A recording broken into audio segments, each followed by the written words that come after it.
Billionaire CEO discovers his ex-wife's twins have his DNA. His mother hid them for 7 years. The locket trembled in Ethan's hands, its silver surface catching the harsh hospital lights. 2 faces stared back at him, newborns, identical, with his mother's cheekbones and his own dark eyes. His throat closed. His vision blurred at the edges. "They're 7 years old." Mira's voice cracked on the number, each syllable a blade. "They're yours. And until 5 minutes ago, I thought you knew they existed and simply didn't care." The words hit him like a physical blow. 7 years. 7 birthdays, 7 Christmases, 7 years of first steps and scraped knees and bedtime stories, all happening somewhere in the world while he built his empire, while he buried himself in boardrooms and billion-dollar deals, while he told himself the emptiness in his chest was just the price of success. "I didn't know." The words came out broken, barely human. "Mira, I swear to you, I didn't know." She laughed then, but there was no humor in it. Just 7 years of exhaustion, of raising 2 children alone, of explaining to curious neighbors and pitying teachers that their father wasn't in the picture. Her eyes, those amber eyes he'd once memorized like poetry, held nothing but cold fury. "You didn't know." She repeated it flatly. The man who owns half the tech industry, who has investigators on retainer, who could find anyone anywhere on Earth, "You didn't know you had children." Behind the glass window to his left, a small boy lay in a hospital bed, wires connecting him to machines that beeped steady rhythms. Dark hair fell across his forehead. His chest rose and fell with each breath. Ethan's son. A complete stranger who shared his blood, his features, his genetic code, and who might be dying while his father stood helpless in a hallway, learning of his existence for the first time. "Theo needs a bone marrow transplant," Mira continued, and her voice finally shattered completely. "That's the only reason I'm here. That's the only reason you're finding out at all. Because my son, our son, is sick, and you might be the match that saves his life." Welcome back to the channel, everyone. Whether you're joining from London or Lagos, Sao Paulo or Sydney, wherever you're watching from tonight, drop your location in the comments. If you're new here, that subscribe button is waiting for you. And if you're returning, you already know, these stories don't hold back. Now, you just witnessed the collision of 2 broken people in a hospital corridor. You saw a billionaire discover he's a father. You watched a mother swallow her pride to save her child's life. But here's what you don't know yet. How did Ethan and Mira fall in love in the first place? What tore them apart 7 years ago? And who made absolutely certain they would never find each other again? Because someone did. Someone looked at these 2 people and decided their love was too dangerous to survive. Someone intercepted messages, forged letters, told lies so convincing that Mira spent 7 years believing she'd been abandoned, and Ethan spent 7 years believing he'd been forgotten. The truth about what happened between them. It starts with a charity gala, a spilled glass of champagne, and a woman who had no idea she was about to fall for one of the most powerful men in the country. The flour dusted Mira's forearms like fresh snow as she worked the dough, her knuckles pressing deep into its yielding surface. 4:30 in the morning, and Sweet Second Chances was already alive with warmth, the ovens humming their familiar song, the scent of yeast and sugar filling every corner of the small bakery she'd built with her own 2 hands. This was her meditation. This was her sanity, the rhythm of kneading, of folding, of shaping something beautiful from simple ingredients. Some people found peace in prayer. Mira found hers in bread. The bell above the door chimed, and small footsteps padded across the worn wooden floor. Mira didn't need to turn around to know who it was. Lily always woke before her brother, always found her way downstairs while the world was still dark, always wanted to watch her mother work. "Mama?" "Yes, baby?" Mira kept her hands moving, kept her voice light. She'd learned years ago that children could hear worry the way dogs could hear whistles, frequencies adults thought they'd hidden. "Why don't we have a daddy?" The dough tore slightly under Mira's suddenly frozen fingers. She recovered quickly, pressing the edges back together, smoothing over the damage. Just like she always did. Just like she'd been doing for 7 years. "We've talked about this, sweetheart." Her voice stayed steady. "Practiced. Some families have daddies, some have 2 mommies. Some have grandparents. We have each other, and that's more than enough. But Theo draws him. Mira's hands stopped completely this time. She turned, flower handprints marking her apron, to find her daughter standing in the doorway in her favorite purple pajamas, dark curls wild from sleep. Lily's eyes, so much like her father's it sometimes stole the breath from Mira's lungs, held that particular intensity that meant she wouldn't be deflected. Not today. Draws who, baby? The man. Theo draws the same man over and over. He doesn't have a face, but Theo says he's our daddy. He says he can feel what he looks like even if he can't see him. Something cracked in Mira's chest. Theo, her quiet boy, her thinker, the one who processed everything internally and only spoke when he had something important to say. He was drawing their father, a faceless figure haunting his sketchbooks, a ghost made of longing and questions she couldn't answer. Theo has a wonderful imagination, Mira managed, but her hand betrayed her, rising to touch the locket at her throat. The silver was warm from her skin, worn smooth from 7 years of this exact gesture. Lily's eyes tracked the movement. You always touch that when we talk about him. Too perceptive, far too perceptive for 7 years old. This daughter of hers, this fierce little girl who had inherited her father's intelligence and her mother's stubbornness, she saw everything, catalogued everything, remembered everything. It's just a habit, sweetheart. What's inside it? The question hung in the flower-dusted air between them. Inside the locket were 2 photographs, her twins at 3 days old, small and perfect and utterly dependent on a woman who'd had nothing but determination and a broken heart. She'd never shown them the pictures, never explained why she wore the locket every single day, never took it off, touched it whenever the weight of single motherhood pressed too hard against her shoulders. Memories, Mira said finally. Now, go wake your brother. Breakfast will be ready in 20 minutes, and you both need to get dressed for school. Lily held her gaze for a long moment, a standoff between mother and daughter, between the keeper of secrets and the one determined to uncover them. Then she nodded slowly and turned, her footsteps retreating up the narrow stairs to the apartment above the bakery. Mira released a breath she hadn't realized she'd been holding. If you've ever had to build something from nothing, you know exactly what Mira feels every morning. Drop a comment and tell me where you're watching from today. The morning rush arrived like it always did, a steady stream of regulars who'd learned that the best pastries in the city came from a tiny bakery on a side street most people walked right past. Mrs. Euleran was first through the door at 7 sharp, her silver hair perfectly coiled, her smile warm enough to heat the room all on its own. The usual, dear. 2 croissants and a coffee, coming right up. Mira's smile slid into place like armor. She'd perfected this mask over the years, pleasant, competent, completely impenetrable. No one who bought bread from her would ever guess that she'd once worn designer gowns to charity galas. No one would suspect that she knew the taste of champagne that cost more than her monthly rent. That life belonged to a different woman, a younger woman, a woman who'd been foolish enough to believe in fairy tales. This life, flour under her fingernails, aching feet, a register that stuck on the number 7, this was real. This she had built herself, brick by brick, loaf by loaf, from the wreckage of everything she'd once believed. The children left for school with kisses pressed to her cheeks and lunchboxes she'd packed before dawn. The morning rush faded to a trickle, and in the quiet that followed, with the ovens cooling and the display cases full, Mira found herself alone with the only company she couldn't escape. Her memories. She opened the locket with fingers that trembled slightly, studying the 2 tiny faces preserved inside. Theo on the left, Lily on the right, photographed in the hospital before she'd been discharged, before she'd walked out into a world that suddenly felt enormous and terrifying and utterly empty. The delivery room had been cold. She remembered that, the chill of the air against her sweat-dampened skin, the harsh lights overhead, the pain that had felt endless until suddenly it wasn't. She'd asked the nurse 3 times if anyone was in the waiting room. 3 times, the answer had been no. No one was coming. Not him. Not his family. Not even a message. A card.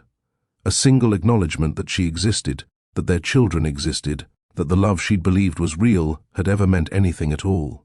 She'd stopped asking after the third time, stopped expecting, stopped hoping.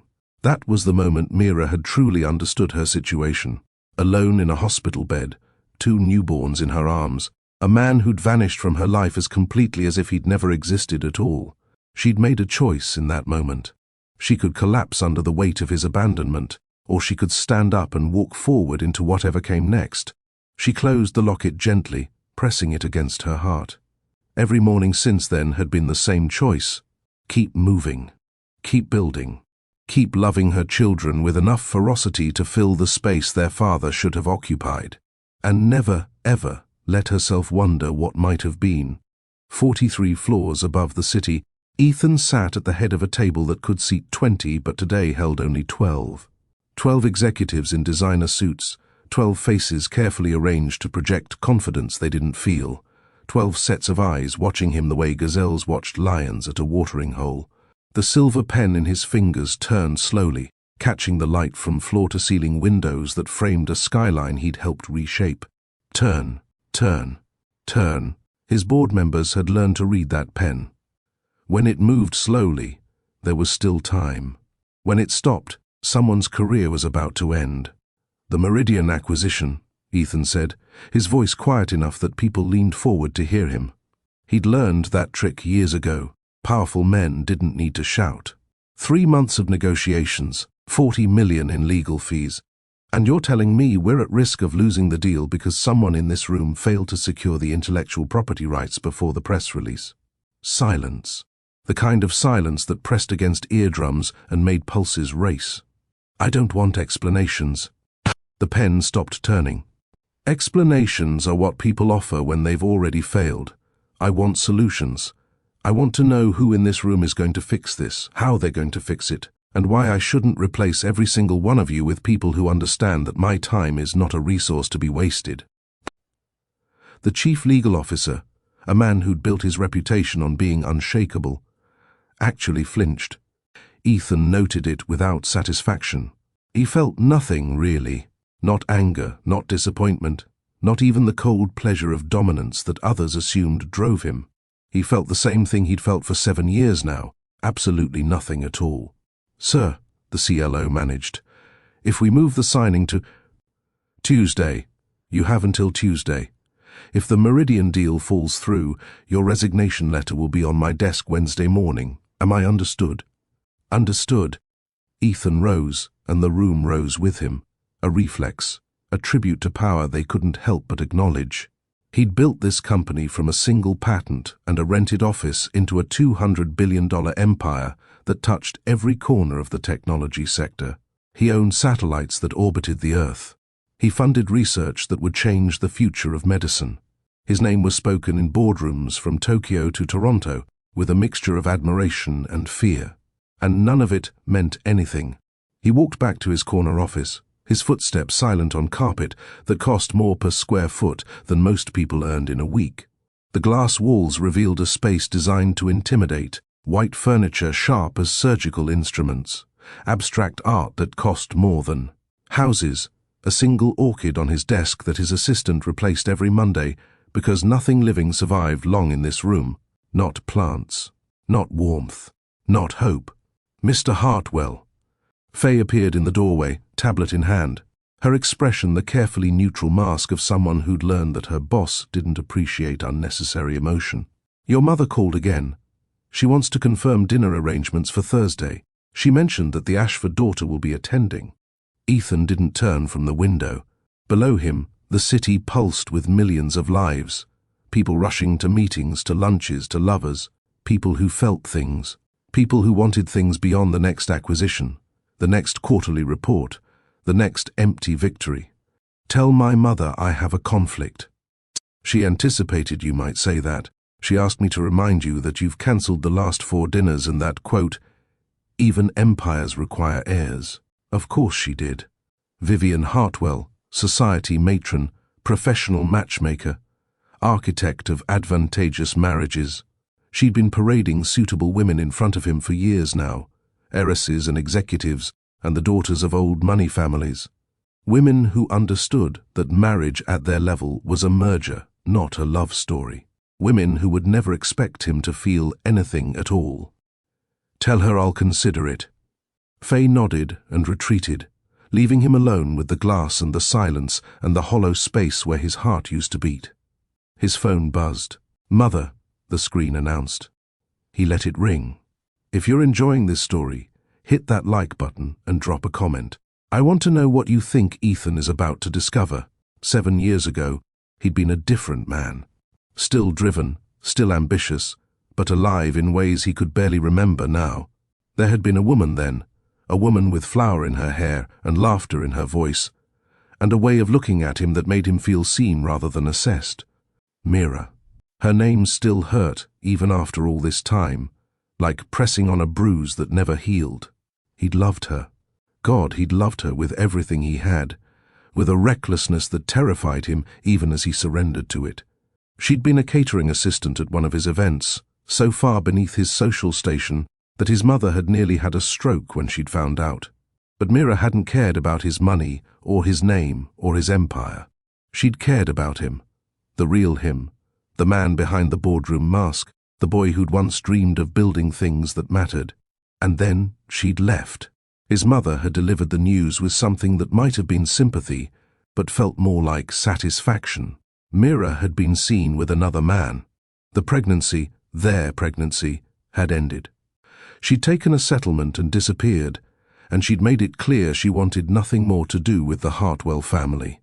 He'd tried to contact her. For weeks, for months, he'd tried.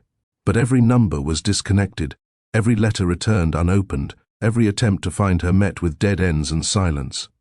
Eventually, he'd stopped trying. He'd stopped feeling. He'd built walls so high and so thick that nothing could reach him, not his mother's machinations, not the parade of suitable women, not even the memories that still ambushed him in weak moments. The phone rang again. Unknown number. The caller ID showed only City Hospital Administration. Ethan stared at the screen, something cold moving through his chest. He didn't know why, but his hand trembled slightly as he raised the phone to his ear. "Mr. Hartwell, this is the Patient Relations Office at City General. We have a situation that requires your immediate attention. It concerns a family matter." "Mr. Hartwell, thank you for taking my call." The voice on the other end was measured, professional, the kind of careful tone doctors used when delivering news that would change lives. "My name is Dr. Farhan. I'm a hematologist at City General, and I'm reaching out regarding a matter of some urgency." Ethan stood at the window, his reflection a ghost against the cityscape. "I don't have any family members at your hospital, Dr. Farhan. I think there's been a mistake." A pause. The kind of pause that carried weight, that preceded words no one wanted to say. "Mr. Hartwell, 8 years ago you registered as a bone marrow donor through our national registry. Do you recall that?" He did, vaguely. A charity event, a PR initiative, something his communications team had arranged to humanize his image during a particularly aggressive acquisition period. He'd given a blood sample and forgotten about it entirely. "I remember. Your sample remained in our database. Yesterday, our system flagged a match. A 7-year-old patient in our pediatric oncology ward requires a bone marrow transplant, and your genetic profile indicates you may be a viable donor." Another pause, heavier than the first. "Mr. Hartwell, the match parameters suggest something more than random compatibility. The system flagged you as a paternal DNA match." The words entered his ears but refused to arrange themselves into meaning. Paternal, DNA, match, each syllable separate, disconnected, floating in the air of his sterile office like debris after an explosion. "I'm sorry," Ethan heard himself say, his voice coming from somewhere far away. "What did you just say?" "The patient's name is Theo Delacroix. He's 7 years old. His mother is listed as Mira Delacroix." "Doctor." Farhan's voice softened slightly, the professional mask slipping to reveal something human beneath. "Mr. Hartwell, I understand this must be a shock, but this child is very ill and time is not on our side. If you're willing to come to the hospital, we can discuss the situation in person and answer any questions you might have." Mira. The name hit him like a fist to the chest. Mira Delacroix. Not the married name he'd imagined her taking. Not disappeared into another life with another man. Delacroix, her maiden name, the name she'd had when they'd met, when they'd loved each other, when she'd told him she was pregnant with his child. The child he'd been told was lost. The floor beneath his feet felt suddenly unstable. The window, the skyline, the entire city, all of it tilted at an angle that made no sense. He reached out to steady himself against the glass, his palm leaving a print on the pristine surface. "Mr. Hartwell, are you still there?" "Yes." The words scraped out of his throat. "Give me the address." He wrote it down with hands that shook so badly the numbers were barely legible. Dr. Farhan said something else, instructions perhaps, or condolences or medical information, but Ethan couldn't hear any of it over the roaring in his ears. He ended the call and sat down heavily in his white leather chair, staring at the paper in his hands. Theo Delacroix, 7 years old.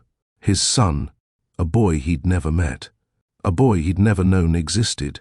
A boy who was lying in a hospital bed right now, fighting for his life, while his father sat in a corner office 43 floors above the city, trying to remember how to breathe. 7 years of believing one story, one phone call destroying everything. If this twist caught you off guard, hit that like button. The hollow place in Ethan's chest, that carefully cultivated emptiness he'd maintained like a fortress, cracked open. Something rushed in to fill it, something dangerous, and overwhelming and terrifying. Feeling, raw, unfiltered feeling, flooding through him for the first time in 7 years. How was this possible? Mira had left. The baby was gone. His mother had shown him evidence, had delivered the news with finality, had helped him close that chapter of his life forever. But chapters didn't close forever, did they? Not when they were built on lies. The smell of hospitals never changed. Antiseptic and fear, bleach and desperation, all of it mingling into something that coated the back of Mira's throat and refused to leave. She'd spent too many hours in places like this over the past 3 weeks. First the urgent care clinic when Theo's bruises wouldn't heal, then the blood. Specialist downtown, and now here, in the pediatric ward of City General, watching her son sleep in a bed that seemed to swallow his small body whole. Theo looked peaceful when he slept. The dark circles under his eyes faded slightly, the pinched expression of pain smoothing into something that reminded her of the baby he'd once been. His sketchbook lay open on the bedside table, and Mira couldn't help but look at the drawing he'd been working on before exhaustion claimed him. A house with a red door. 2 figures standing in front, one tall, one small. Mother and son, no father. Never a father. Even in his imagination, even in his dreams, there was only the 2 of them. No, the 3 of them. She couldn't forget Lily, even though her daughter sometimes seemed determined to be forgotten. Mira glanced down at the floor where Lily sat cross-legged, a book open in her lap that she hadn't turned a page of in 20 minutes. Her daughter's eyes weren't on the words. They were fixed on her brother's chest, watching it rise and fall, as if she could keep him breathing through the force of her attention alone. "He's going to be okay," Mira said softly. She'd lost count of how many times she'd spoken those words in the past week. 100, 1,000, enough that they'd started to feel less like comfort and more like a spell she was desperately trying to cast. "You don't know that." The words hit Mira like stones. She looked down at her daughter, 7 years old, too young to carry this weight, too perceptive to be fooled by empty reassurances, and felt something crack in her chest. "Lily, you always say that." Her daughter's voice was steady, but her hands trembled where they gripped the edges of her book. "You said it when Theo started getting tired all the time. You said it when the doctor wanted more tests. You keep saying it, but he's still sick, and nobody will tell me what's actually wrong with him." Mira slid off the chair and onto the floor beside her daughter, pulling Lily into her arms with a fierceness that surprised them both. She could feel her little girl shaking, could feel 7 years of being the strong one finally crumbling under the weight of fear she couldn't control. "I'm scared too," Mira whispered into her daughter's hair. "I'm so scared, baby, but we're going to fight this together, all 3 of us. That's what this family does." Lily's arms wrapped around her mother's waist, holding on like Mira was the only solid thing in a world that had suddenly become terrifying and uncertain. They stayed like that for a long moment, Mother and daughter clinging to each other in a hospital room that smelled like antiseptic and fear, while a little boy slept in a bed nearby and dreamed of houses without fathers. The door opened softly and Dr. Farhan stepped inside. His expression was carefully neutral, but Mira had learned to read doctors over the past 3 weeks. She could see the weight of difficult conversations in the set of his shoulders, the slight hesitation before he spoke. "Mrs. Delacroix, could I speak with you privately?" Mira pressed a kiss to Lily's forehead and stood, her knees protesting after too many hours in uncomfortable positions. "Stay with your brother," she told her daughter. "I'll be right outside." The hallway was quieter than the room, but no less oppressive. Dr. Farhan led her a few steps away from the door before turning to face her, his dark eyes kind but serious. "We've completed the additional testing," he began. "Theo has severe aplastic anemia. His bone marrow isn't producing enough blood cells, and the condition is progressing more rapidly than we'd hoped."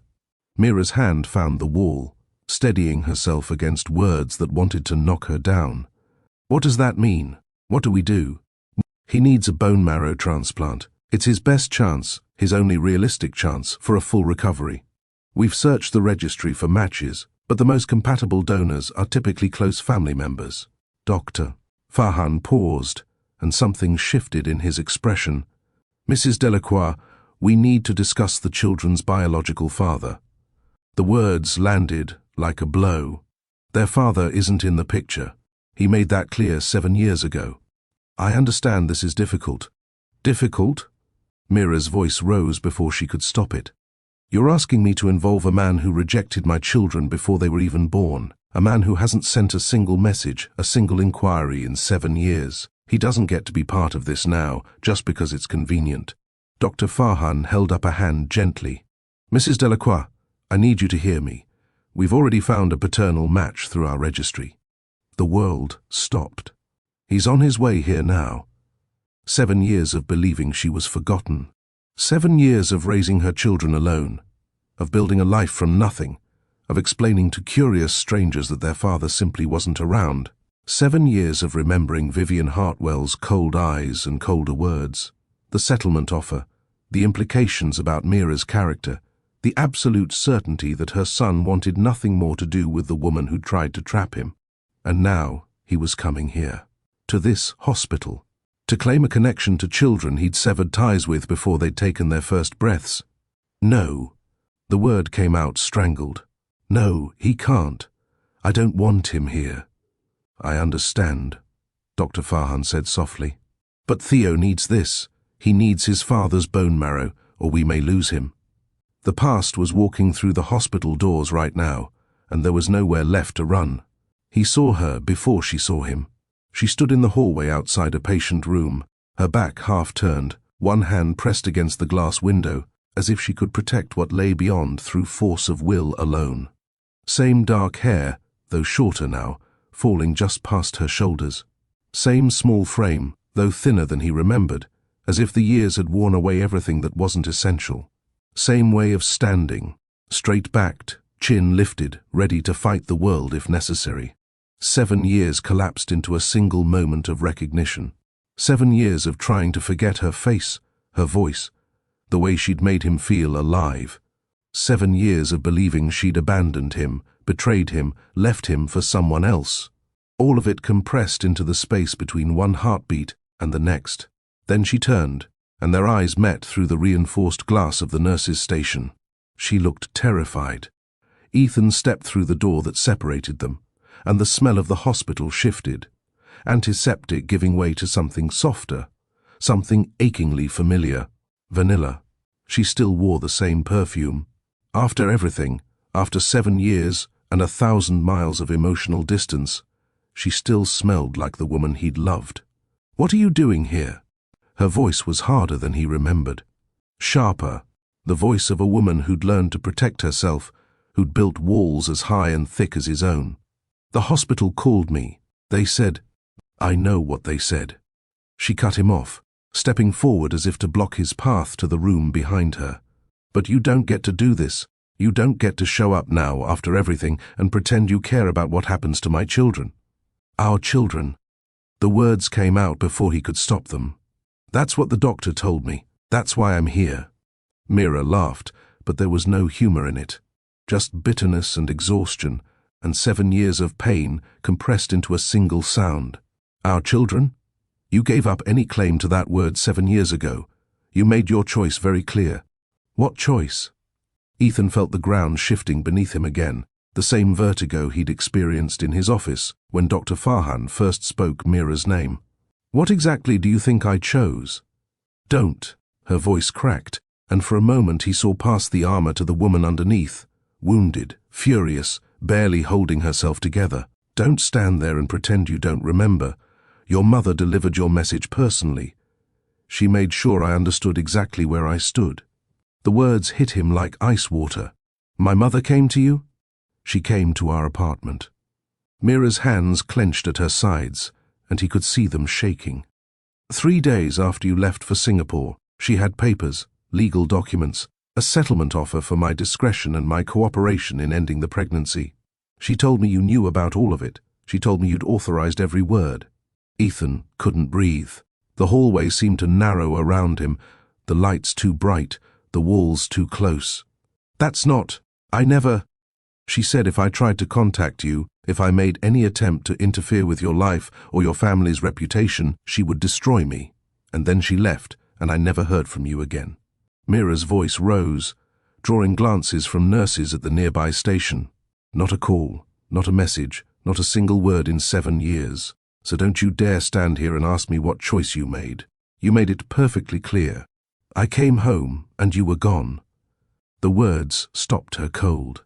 She stared at him, her chest heaving with emotion, her eyes searching his face for signs of deception.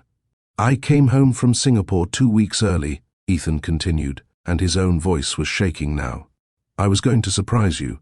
I was going to tell you I wanted to marry you, that I didn't care what my mother thought, that I wanted to build a life with you and our baby, but the apartment was empty. Your things were gone. There was no note, no forwarding address, nothing. That's impossible. I tried to find you. For months I tried. Every number was disconnected. Every letter came back unopened. I hired investigators, and they found nothing. It was like you'd vanished from the face of the earth. His voice broke on the last words. 7 years of buried grief suddenly rising to the surface. My mother told me you'd lost the baby. She said the stress, the pressure, everything. She said you'd miscarried and you'd left. She said you'd been seen with another man. She said you wanted nothing to do with me or my family ever again. Silence fell between them. 2 people standing 3 feet apart, separated by 7 years and 2 completely different versions of the same story. 2 people who had loved each other, who had created life together, who had been systematically torn apart by lies they were only now beginning to understand. She told you I lost the baby. Mira's voice was barely a whisper. Yes. She told you I left you for someone else. Yes. Mira's hand rose to her throat, to the silver locket that hung there. Her fingers trembled as she unclasped it, as she opened the small, heart-shaped case that had rested against her skin for 7 years. Look at them. She held the locket out to him, and Ethan stepped closer. Inside were 2 photographs, tiny faces pressed together like pages in a book. Newborns with dark hair and closed eyes, so small they fit in the palm of a hand. So small they could have been 1 baby instead of 2. Twins, Mira said, and her voice shattered completely. Theo and Lily. They're 7 years old. They're yours. And until 5 minutes ago, I thought you knew they existed and simply didn't care. Ethan reached for the locket with fingers that couldn't stay steady. The silver was warm from her skin, and when his hand brushed hers, they both flinched as if burned. His children stared up at him from photographs the size of postage stamps, 7 years of birthdays and first steps and bedtime stories, captured in 2 tiny images he'd never seen before. I didn't know. The words tore out of him. Mira, I swear to you, I didn't know. Behind her, through the glass window of the patient room, something moved. A small figure in a hospital bed, dark hair against white pillows, wires connecting him to machines that beeped steady rhythms. His son, a complete stranger who shared his blood, his features, his genetic code. 2 people destroyed by the same lie, standing 3 feet apart with 7 years between them. If you're feeling this story in your chest right now, take a second to hit subscribe so you don't miss what happens next. Now, let's see if these two broken people can find their way back to each other. The hospital cafeteria at 11 o'clock at night was a place where hope went to die. Vending machines hummed against walls painted an institutional beige that seemed designed to drain whatever life remained from the people who sat beneath them. The coffee was terrible. Ethan had taken one sip and set the paper cup aside, but neither of them had come here for the coffee. They sat in a corner booth, as far from the scattered late-night visitors as they could get. Doctors in rumpled scrubs hunched over tablets. A young couple held hands across a table, their faces grey with exhaustion and worry. An elderly man stared into space, a cold sandwich untouched in front of him. This was where people came when hospital rooms became too small to contain their fear. "Tell me everything," Mira said. Her voice was flat, controlled, the voice of a woman who had learned to lock her emotions away when they became too dangerous to feel. "I want to know exactly what she told you." Ethan wrapped his hands around the terrible coffee, if only to give them something to do. "I came home from Singapore on a Wednesday. The trip was supposed to last another 2 weeks, but I couldn't wait. I'd bought a ring." He laughed bitterly. "I was going to propose. I had this whole speech planned. All the reasons you were the only person who'd ever made me feel like more than my last name and my bank account. But I wasn't there. You weren't there." The words still hurt, even now, even knowing what he knew. The apartment was empty, your clothes, your books, that ridiculous collection of vintage cookbooks you loved, all of it gone. I called you 100 times. Nothing. I went to your work, your friends, anyone who might know where you were. Nobody had seen you, nobody knew anything. Mira's jaw tightened, but she didn't interrupt. 3 days later, my mother arrived. Ethan could still see Vivian walking through his door, her face arranged in that perfect mask of maternal concern that had fooled him for so many years. She had lawyers with her. She said you'd come to the family estate while I was away. She said there had been complications with the pregnancy. He forced himself to say the words. "She told me you'd lost the baby. She told you I miscarried." "Yes." The word came out strangled. "She said the stress, the pressure from the family, the uncertainty about our future. She said it had been too much. She said you'd made a decision. You'd taken a settlement and signed an agreement to never contact me again. She said you'd already moved on, that someone else was in the picture, that you wanted a clean break." Mira's hands were shaking around her own cup of untouched coffee. "And you believed her." "She had documents, signed papers with your signature on them. Bank transfers, legal agreements, everything looked legitimate." "I was devastated, Mira. I wasn't thinking clearly. I signed divorce papers without reading them because I couldn't stand to look at anything that had your name on it." 7 years of suppressed grief cracked through his voice. "I believed her because the alternative, that my own mother was lying to my face about the woman I loved and the child we'd created, that wasn't something I could even imagine." Silence stretched between them, heavy with the weight of everything that had been stolen. "Do you want to know what really happened?" Mira's voice was quiet now, the anger giving way to something raw. "I was 27 years old, pregnant, terrified, and completely in love with a man whose family treated me like something they'd scraped off their shoes." Ethan flinched, but didn't look away.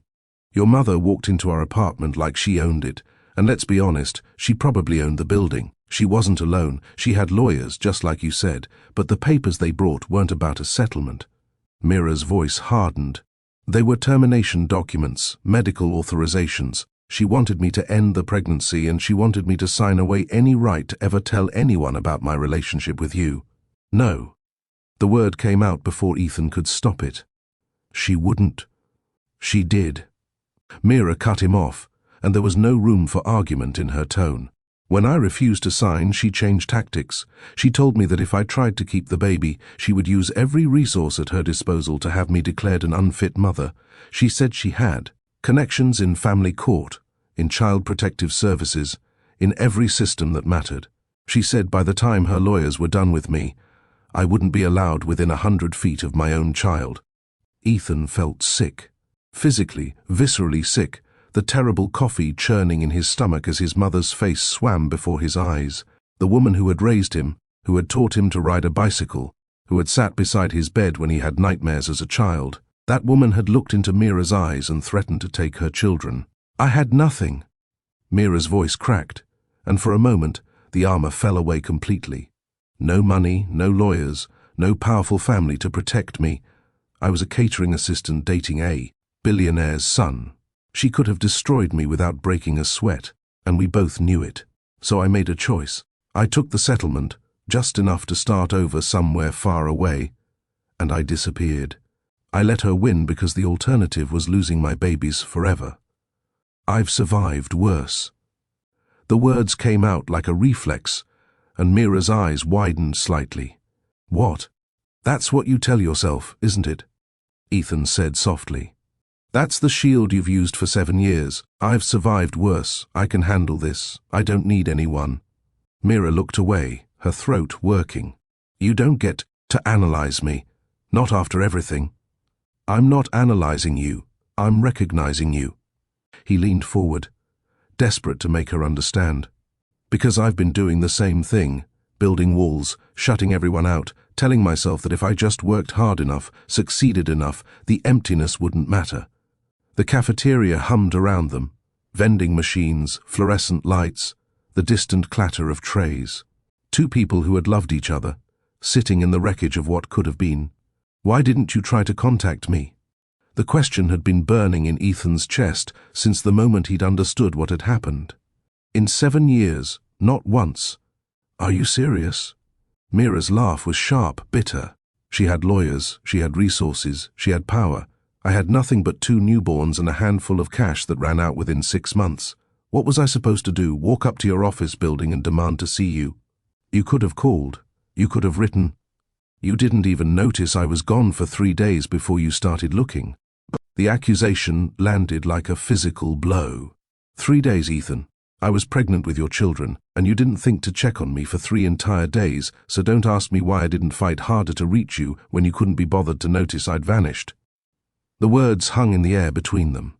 Ethan opened his mouth to defend himself, to explain the business trip, the time zones, the chaos of that week, but nothing he said would change the truth at the core of her accusation.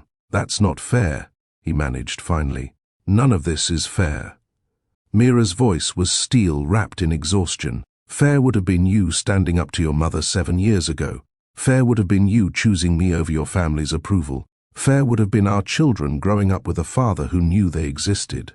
She pushed her coffee aside and leaned forward, her amber eyes locking onto his with an intensity that reminded him of why he'd fallen in love with her in the first place.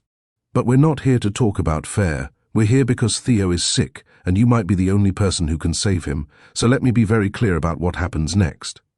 Her voice dropped, and every word carried the weight of 7 years of single motherhood.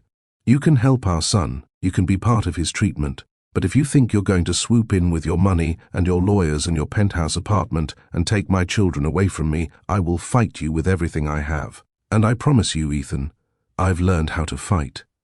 I don't want to take them." The words came out raw, unpolished, nothing like the controlled voice he used in boardrooms. "I just want to know them. I want to help. I want to be present. Then prove it." Mira held his gaze, unflinching. "Call your mother, tonight, and choose, your children or the woman who stole them from you." Mira just asked Ethan to choose between his children and the mother who stole them. "What would you do?" Drop your answer in the comments. Mira woke to small fingers pressing against her arm and a voice urgent with worry. "Mama, Mama, wake up." She'd fallen asleep in the chair beside Theo's bed, her neck bent at an angle that would punish her for hours. The hospital room was filled with pale morning light, and Lily stood beside her, still in the clothes she'd worn yesterday, her dark curls tangled from sleeping on the small couch in the corner. "What is it, baby? What's wrong?" "Theo's awake." Mira was on her feet before the words fully registered, her body moving on instinct toward the bed, where her son lay propped against white pillows. His eyes were open, those grey eyes that had always been lighter than hers, lighter than Lily's, grey like storm clouds over the ocean. He looked pale, exhausted, smaller than any 7-year-old should look, but he was awake, and he was watching her with the quiet intensity that had defined him since infancy. "Hey, sweetheart." She sat on the edge of his bed, taking his hand in hers. His fingers were cool, thin, the bones too prominent beneath the skin. "How are you feeling?" "Tired." His voice was a rasp, barely above a whisper. "Mama, what's wrong with me? Why do I have to stay here?" The question she'd been dreading, the conversation she'd rehearsed 100 times in her head, never finding the right words. How did you explain to a child that his own body had turned against him?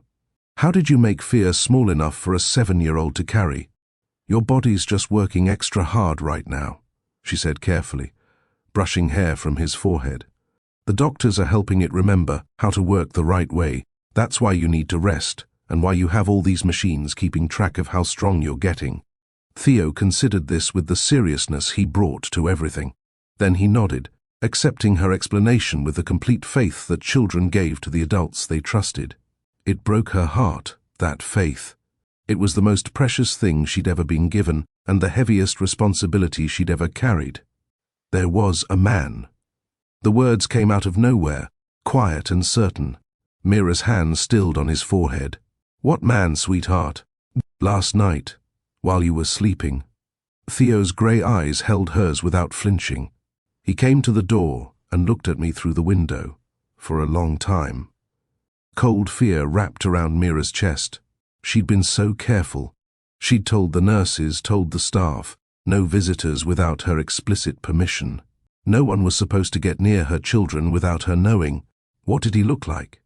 Tall, dark hair, like my drawings. Theo's voice was matter-of-fact, as if he were describing something perfectly ordinary. But he had a face this time. He looked sad, really, really sad. Mira's heart stopped. The drawings, the faceless man Theo had been sketching for years, a figure that appeared in his artwork over and over, never with features, always just out of reach.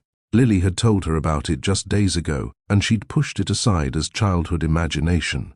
But now her son was describing someone specific, someone real, someone who had stood at his door in the middle of the night while she slept. The door opened. Ethan stood in the frame, exactly as Theo had described. Tall, dark-haired, his face carved with a grief so profound it seemed to reshape his features. He wore the same clothes from yesterday, rumpled now, his tie loosened, his jaw shadowed with stubble. He looked like a man who hadn't slept, who couldn't sleep, who had spent the night pacing hospital corridors trying to make sense of a world that had shifted beneath his feet. "You were supposed to wait." Mira's voice was low, controlled, hiding the fury that pulsed beneath her skin. "I told you." The nurses said he was awake. Ethan's eyes weren't on her. They were fixed on the boy in the bed, on the small figure propped against white pillows, on the son he'd never known existed. "I couldn't stay away. I tried, but I couldn't."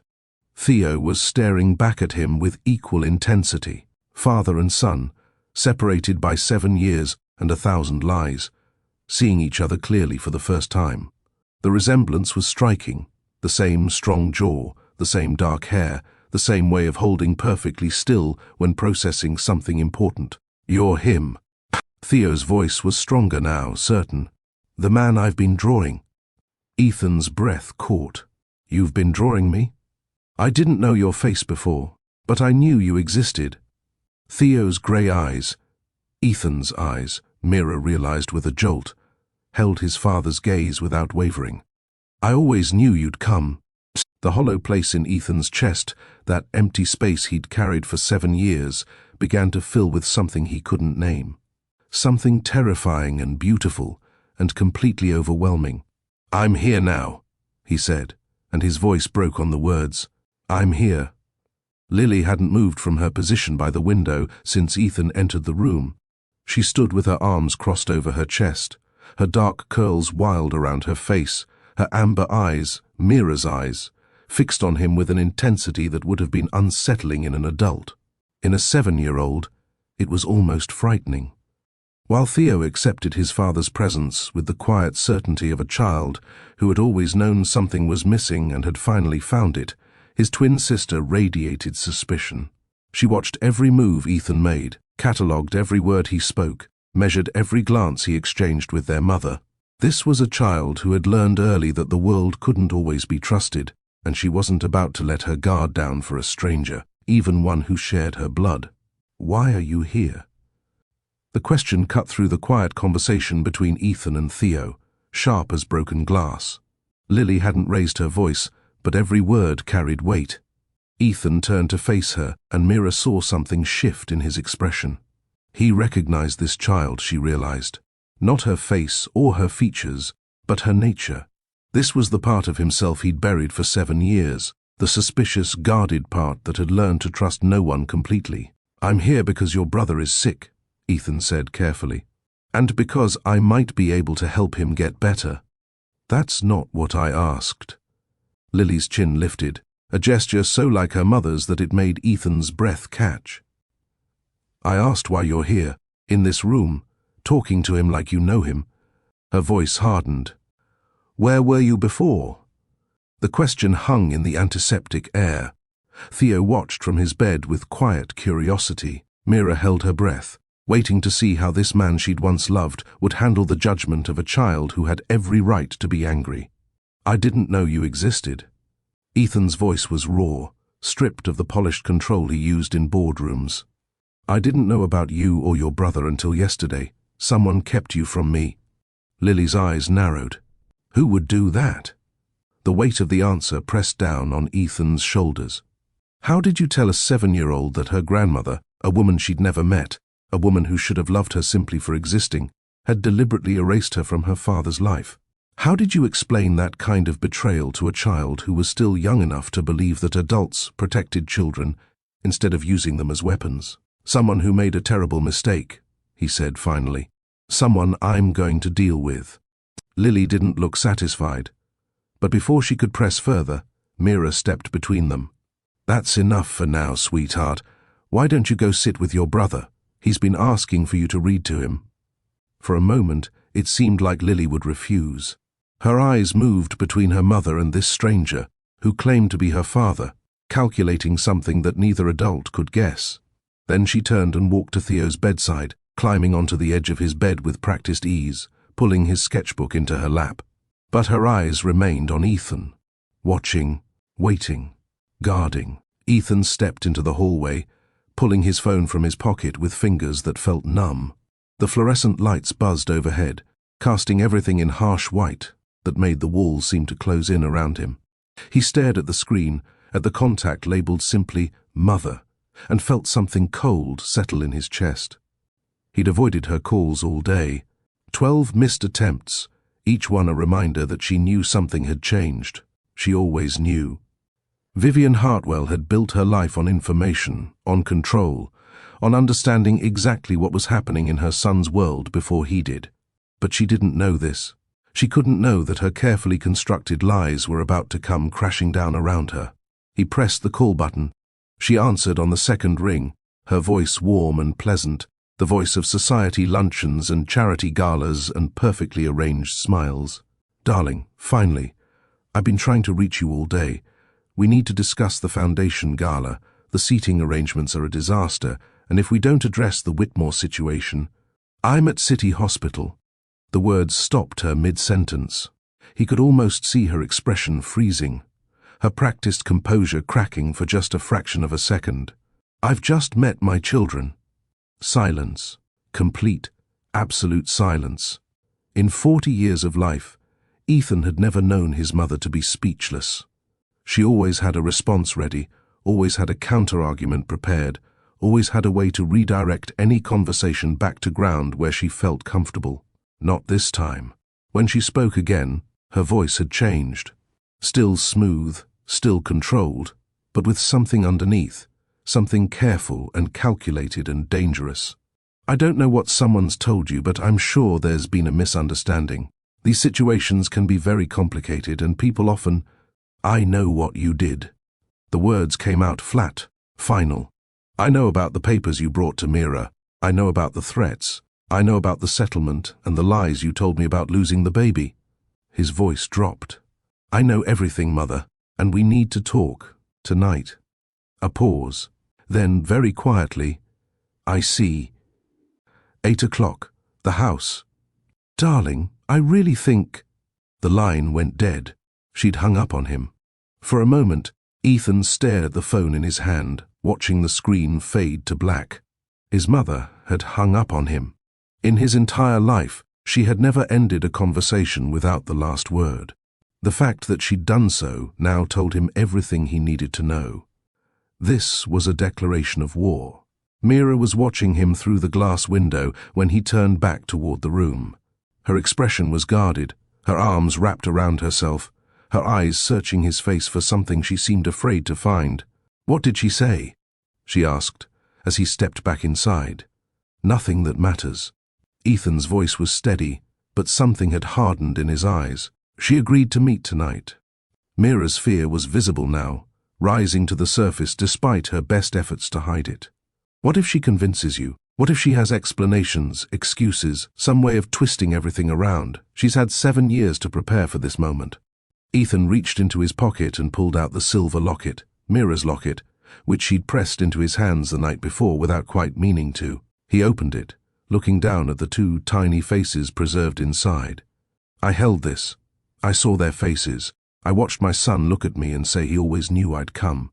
He closed the locket gently, reverently.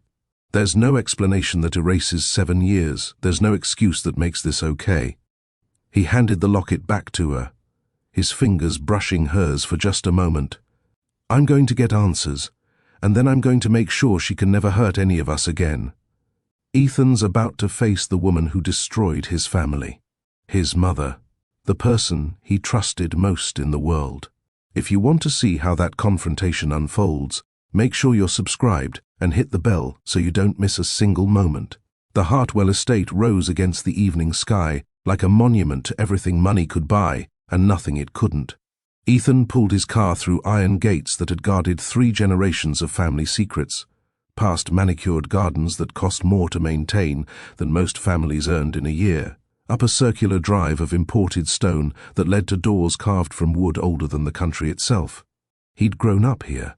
He'd learned to walk on these marble floors, learned to speak in the hushed tones these rooms demanded, learned to be a Hartwell in every way that mattered. Tonight, he would learn what that name had truly cost him. The housekeeper let him in without a word. She'd been with the family for 30 years and had learned long ago that some arrivals didn't require announcement. His footsteps echoed off walls hung with portraits of ancestors who stared down at him with eyes that matched his own, through hallways scented with fresh flowers arranged that morning by staff he'd never learned to name. His mother waited in the sitting room, positioned perfectly in a wing-back chair that faced the doorway. Crystal glass in her hand, posture immaculate, silver hair swept back from a face. That time had softened, but never weakened. Vivian Hartwell looked exactly as she always had, composed, elegant, completely in control of everything within her sphere of influence, including, apparently, her son's life. "Darling." Her voice was warm, concerned, pitched at exactly the frequency of maternal worry. "You look exhausted. Please, sit down and tell me what's happened. When you called, you sounded so upset." "I'll stand." The words came out flat, and something flickered behind his mother's eyes. She covered it quickly, taking a delicate sip from her glass, but he'd seen it. For the first time in his life, he'd caught his mother off guard. "You went to Mira while I was in Singapore." He didn't frame it as a question. "You walked into our apartment with lawyers and documents and threats. You told her I didn't want our children. You told her I'd authorized everything you were doing." Vivian set her glass down on the table beside her, the crystal making a soft click against polished wood. "I was protecting you." "From what?" The words tore out of him. "From my own family? From the woman I loved? From my children? From a mistake that would have derailed your entire future?" The word hit him like a physical blow. Mistake. His children, Theo with his quiet certainty and his drawings of faceless fathers, Lily with her fierce protective love and her suspicious eyes, reduced to a mistake. A speed bump on the road to whatever future his mother had planned for him. Those children are not a mistake. His voice dropped, cold and hard in a way he'd never used with her before. "They're my son and daughter. They have my eyes, my features, my blood. They've spent 7 years believing their father abandoned them, and it was because of you." Something shifted in his mother's expression, the mask she'd worn for 60 years slipping just slightly, revealing something underneath that might have been regret, or might have been calculation. With Vivian, it was impossible to tell. She wasn't right for you. The words came out softer now, almost pleading. I knew it from the beginning. A catering assistant? Someone with no family, no connections, no understanding of the world you were born into. She would have dragged you down, Ethan. She would have made you small. She made me happy. Happiness is temporary. Legacy is forever. Ethan stared at the woman who had raised him, who had shaped him, who had controlled every aspect of his life with velvet gloves and iron determination. He'd always known she was ambitious. He'd always understood that she valued the Hartwell name above almost everything else. But he'd never imagined she would sacrifice his children, her own grandchildren, on the altar of family reputation. There's more. The certainty settled into his bones as he watched her face. Something you're not telling me. Vivian's hand tightened around her crystal glass, knuckles whitening for just a moment before she forced herself to relax. I don't know what you mean. You're a lot of things, Mother, but you're not careless. You don't make moves without reasons, and you don't take risks unless the stakes justify them. What was worth destroying my life? What was worth stealing 7 years from my children? For a long moment, she didn't answer. Then, quietly, the Delacroix family has a history, Ethan. Things you don't know about. What things? It doesn't matter now. She rose from her chair, moving to the window with the practiced grace of a woman who had learned to command attention simply by occupying space. What's done is done. We can't change the past. We can only manage the present. Manage the present? Ethan's laugh was harsh, bitter. Is that what you call this, managing? You stole my family from me. You lied to my face for 7 years. You let me believe the woman I loved had abandoned me, had lost our child, had moved on to someone else. That's not managing. That's destruction. Vivian turned from the window, her face unreadable. I did what I believed was necessary. Then you're going to undo it. Ethan stepped closer, and for the first time, his mother actually moved back. You're going to meet Lily and Theo. You're going to look them in the eyes and explain that their father didn't abandon them. You're going to tell them the truth. Her laugh was cold, dismissive. I will do no such thing. Then you'll never see me again. The words fell between them like stones into still water. For the first time since he'd arrived, true emotion crossed his mother's face. Not concern or calculation, but fear. Real, genuine fear. You can't mean that. I do. Ethan held her gaze without flinching. Them or you, Mother. My children or the woman who stole them from me. There is no middle ground. There is no negotiation. You choose tonight, or I choose for you. You're making a mistake. Vivian's voice had lost its polish now, the careful mask crumbling. That woman will ruin everything we've built, everything your father worked for, everything I've sacrificed. You already ruined it. He was moving toward the door now, leaving her standing alone beside the window. 7 years ago, you made a choice that destroyed everything that mattered. You just didn't think I'd ever find out. The door closed behind him with a sound of finality that echoed through the marble halls. Behind him, his mother stood frozen in the sitting room, her crystal glass forgotten on the table, her perfect composure shattered beyond repair. When she was certain he was gone, when the sound of his car faded down the long driveway, Vivian moved to her desk with steps that suddenly seemed older, heavier. Her hands trembled slightly as she reached for a drawer hidden behind carved wood panels, unlocking it with a key she wore on a chain around her neck. Inside lay an envelope, yellowed with age, its edges soft from being handled too many times. She lifted it carefully, staring at the handwriting on the front. A name, an address, a date from over 30 years ago. I told him to stay away. Her whisper was barely audible, meant for no one but herself and the ghosts that haunted these rooms. I told him what would happen if he didn't. The envelope contained secrets that connected to Mira's father, to a history that stretched back further than either of her victims knew, to choices made long before Ethan was born. Secrets that Vivian had buried so deep she'd almost convinced herself they didn't exist. But nothing stayed buried forever. The hospital corridors were quieter when Ethan returned the late hour, having chased away visitors and reduced the staff to a skeleton crew that moved with the muted efficiency of people accustomed to the rhythm of night shifts. He paused outside the door to Theo's room, watching through the glass before entering. Mira had fallen asleep in the recliner beside the bed, her body curled in a position that would leave her aching when she woke. Her face was softer in sleep, the lines of worry smoothed away, and for a moment he could see the woman he'd fallen in love with 8 years ago, the one who'd laughed at his terrible jokes and stolen the last bite of his dessert, and made him believe that happiness was possible even for someone raised in marble halls and emotional silence. Theo was awake. The boy sat propped against his pillows, a small lamp casting warm light across the sketchbook open in his lap. His movements were careful, deliberate, limited by the wires that connected him to machines monitoring his fragile hold on health. But his eyes were alert, focused, watching the door as if he'd been waiting for someone to come through it. When he saw Ethan, he didn't startle or call out. He simply nodded, a gesture of acknowledgement that seemed far too mature for a 7-year-old, and returned his attention to his drawing.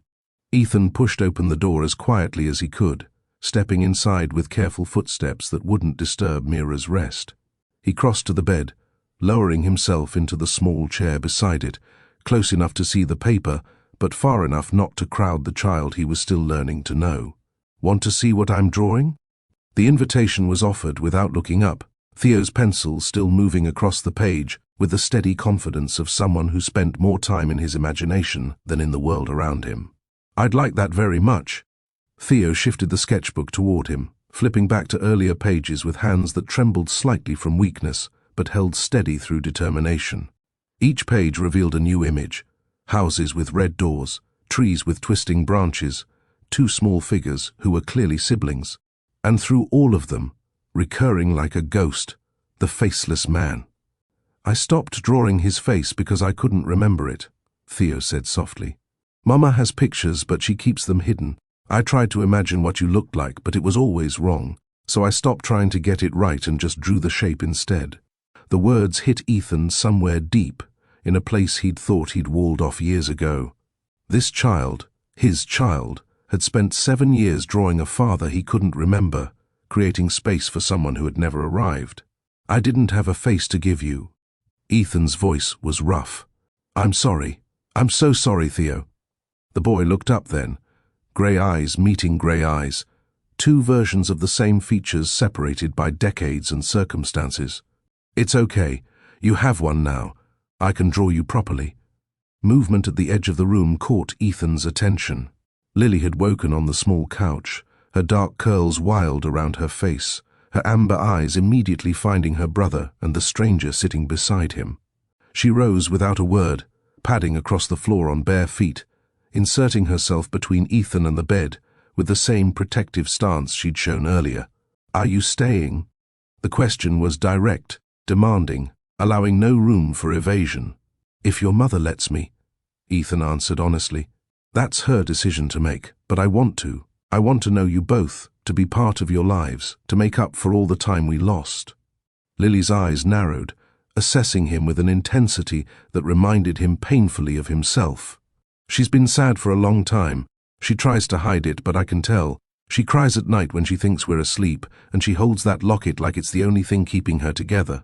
Her voice hardened. "If you make her sadder, I won't forgive you. Ever." "That's fair." Ethan met her fierce gaze without flinching. "You shouldn't forgive someone who hurts your family, and I'm going to do everything I can to make sure I never give you a reason to." For a long moment, Lily simply stared at him, measuring his words against some internal standard only she could see. Then, slowly, reluctantly, she nodded. Not acceptance, not yet, but acknowledgement. A crack in the armor she'd built around herself and her family. She climbed onto the edge of her brother's bed, sitting cross-legged beside him, her shoulder pressed against his in silent solidarity.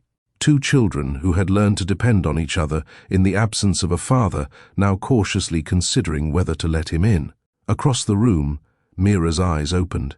She lay still in the recliner, watching the scene before her through lowered lashes.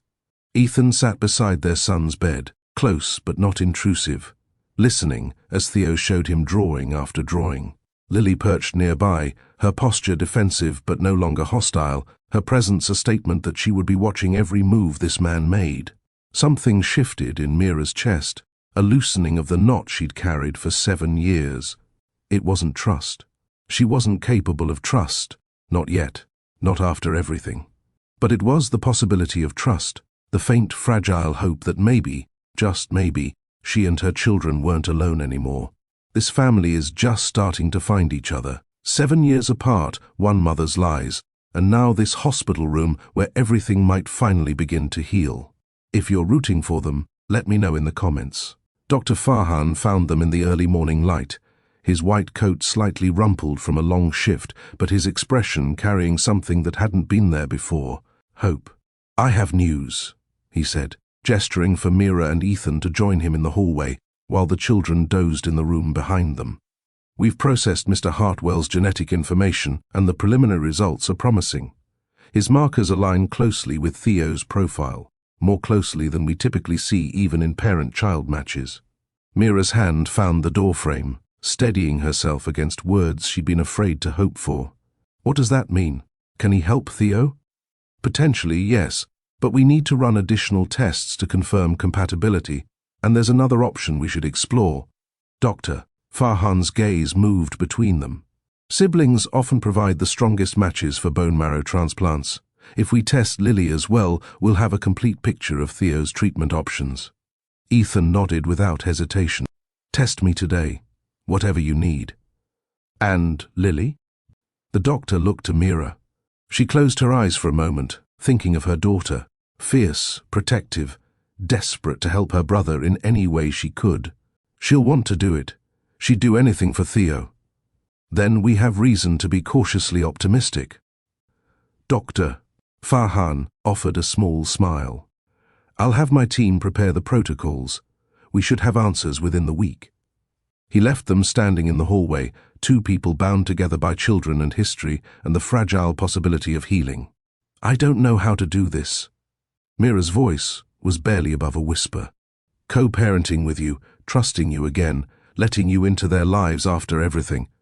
I've spent 7 years being the only one, making every decision alone. I don't know how to share them." "Neither do I." Ethan turned to face her, and she saw the same uncertainty in his eyes that churned in her own chest. "I don't know how to be a father. I don't know how to earn back trust I didn't even know I'd lost. But I want to learn. I want to be here, Mira, not just for the transplant, not just for the emergency, for all of it. Your mother won't stop." The words came out flat, heavy with 7 years of experience. "She never stops. She'll find ways to interfere, to manipulate, to take them from me. She has resources I can't even imagine. Then she'll have to go through me to get to you." His voice hardened with a certainty she hadn't heard before. "I walked away from her tonight. I chose our children over the woman who raised me, and I will keep choosing them every single day for the rest of my life." It wasn't forgiveness. Mira wasn't ready for that. Might never be ready for that. But it was a beginning, the first fragile thread of something that might, with time and patience and proof, become something stronger. Across the city, in the sitting room of the Hartwell estate, Vivian lifted her phone and dialed a number she hadn't called in over 2 decades. Her hands were steady, they were always steady, but something in her chest felt loose, unanchored in a way she'd thought she'd conquered years ago. The phone rang twice before a voice answered. A man's voice, aged but familiar, carrying the weight of shared secrets and buried guilt. "We have a problem," Vivian said without preamble. "He found the children." Silence stretched across the line. Then, quietly, "I warned you this would happen. 23 years ago, I warned you what would come of this. Then help me fix it." Vivian's voice dropped, cold and dangerous. "Before he discovers the rest." The call ended. She set the phone aside and reached once more for the locked drawer, for the yellowed envelope that held the truth she'd spent decades protecting. But this time, she pulled out what lay beneath the papers, a photograph, faded with age, its edges worn soft from handling. A young woman stared up at her from the image. Dark hair, amber eyes, a smile that carried shadows even in a moment of apparent joy. The resemblance to Mira was striking. The same cheekbones, the same stubborn chin, the same fierce intelligence in the set of her expression. But it wasn't Mira. Written on the back in faded ink, Céleste Delacroix, 1998. Mira's mother. A woman who had vanished from her daughter's life before Mira was old enough to remember her face. A woman whose secrets had set everything in motion. The meeting between Ethan and Mira, the threats and the settlement, the 7 years of separation. A secret that could destroy everything Vivian had built. Some lies are buried so deep they become the foundation. And Vivian Hartwell had built an empire on bones. This is only the beginning. Theo needs treatment. Mira and Ethan need to learn to trust each other. And Vivian is hiding something that goes back 23 years. Something about Mira's own mother.